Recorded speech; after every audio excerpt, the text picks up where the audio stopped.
Today we head to Poland, where excitement is building ahead of John Paul II's canonization on Sunday. His life and teachings have had an enormous impact in his homeland, and many Poles are making the journey to Rome for the unique double canonization. John Paul's hometown has marked the occasion by opening a museum dedicated to his life and work.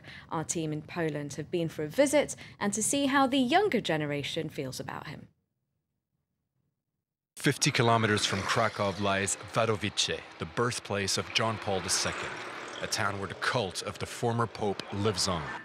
Here, well before he was to be canonized, the man was long considered a saint. In a shop next to the church, Rosalia Borkowska sells religious ornaments. When the former pope's name is mentioned, she can hardly contain her emotion. Tears swell in my eyes when I think of him.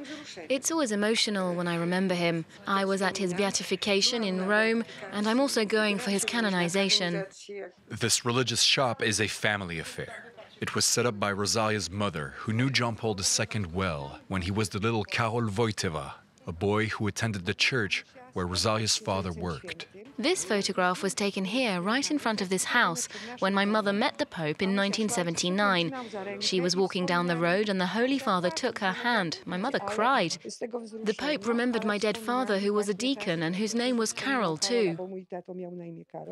Pilgrims and tourists alike flock here. 1 million came in 2013 alone. All leave with a souvenir of the Pope. Rosalia has ordered in some special bracelets to celebrate the canonization. She says that since John Paul's death, business has been going pretty well. The whole town of Wadowice has a lot to thank the former Pope for. John Paul II helped us enormously. How much money would we have had to spend to promote our town without him? And it's free. He did it for us.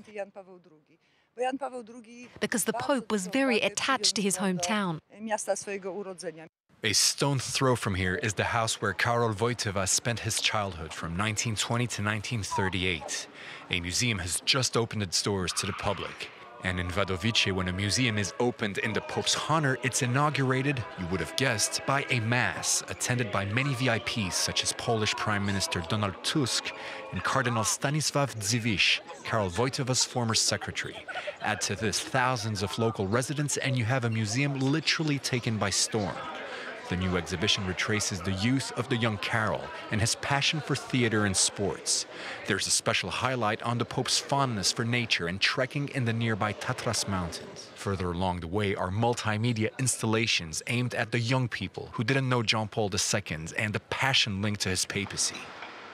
But what do these youngsters make of the former Pope? To ask this question, there's no need to go very far. Just across the town square is the high school where the Polish Pope studied. It will probably not come as a surprise to learn that Wadowice's superhero was, of course, a model student with outstanding marks. I heard he was a very good student, and also he studied here. So yes, he's clearly a good example to follow. Not simply from a moral point of view, but also in daily life.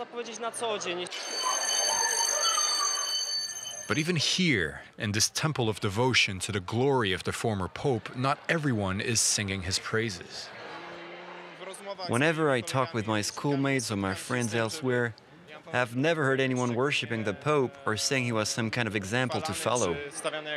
Krzysztof is not an isolated example. In the past 10 years, there's been a steady decrease in the number of young Poles who claim to have faith in their country's church, often perceived as exceedingly conservative. It's unclear if the canonization of John Paul II will be enough to reverse this trend. For more on this, I'm now joined by Brian Porter-Soukes. He's a professor of history at the University of Michigan and the head of the Polish Studies Association. Hello, thank you very much for being with us. Hello, good afternoon. Now, first of all, not all popes, of course, become saints. Why make John Paul II a saint, and so soon after his death, just 9 years? Well, at the funeral mass for John Paul II, one could hear cries of Santo Subito, which is sainthood immediately. He had a charisma that I think drew so many people to him around the world. His mere presence, even more than any of the specific ideas or teachings that he gave, his physical presence and the symbolism of his papacy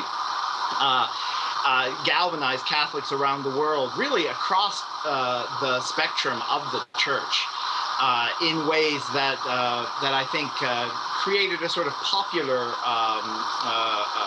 almost popular cult of John Paul II, even while he was still alive. So it was really no surprise that things moved very quickly towards his papacy, towards his canonization.